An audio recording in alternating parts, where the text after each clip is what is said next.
Minister, the stated aim of Housing for All is that everyone in the state should have access to a home to purchase or rent at an affordable price, built to a high standard and in the right place, offering a high quality of life. Well, the reality for most falls well short of that. Every week in my constituency office have people coming in who are facing eviction. They are frantically looking for a private rental. They can't find one. There's nothing available, very little. Anything that is totally unaffordable or in a very bad condition, or indeed both. And if they are HAP tenants, well, they're just practically ignored by landlords. They don't want to know. An investor has now bought up his third apartment block in Cavan town, and if they raise the rents in some cases by 50%. And those people are going to become homeless if they haven't already.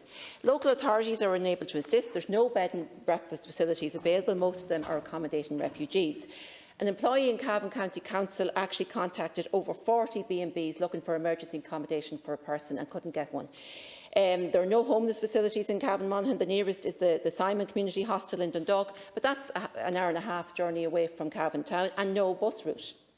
The funding from central government for local authorities to turn around vacant homes and apartments, as well as the maintenance of these properties, it's not enough. It's not happening. It's taken a year, sometimes 2 years, for vacant properties to actually be reissued. And the Minister stated here before you come in that the local authority can now buy houses that go up for sale that house HAP or RAS tenants. Well, I'm not being told that by my local authority. And I've questioned them, and they are told they are not permitted to buy houses, only in very, very rare circumstances. There's also a cohort of people there who are just slightly above the threshold for social housing. They've no support to turn to whatsoever. Like, what do these families do? I mean, you recently raised the threshold in 4 local authorities, but the reality is it needs to be raised in all of them.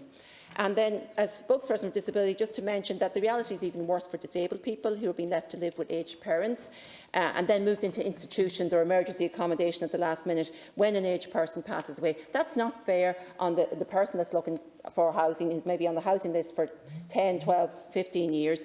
They don't get any choice in where they live. The parent dies worrying about their son or daughter, and it's totally unfair on them. And we have an onus here to ensure that we align with the UN CRPD, and that's not happening. So the reality is that there's not enough housing for disabled people, and what housing is available is often not adequately livable and does not have the independent living supports in place. So we need a properly planned and funded housing strategy that is going to deal with homelessness instead of allowing the situation to worson.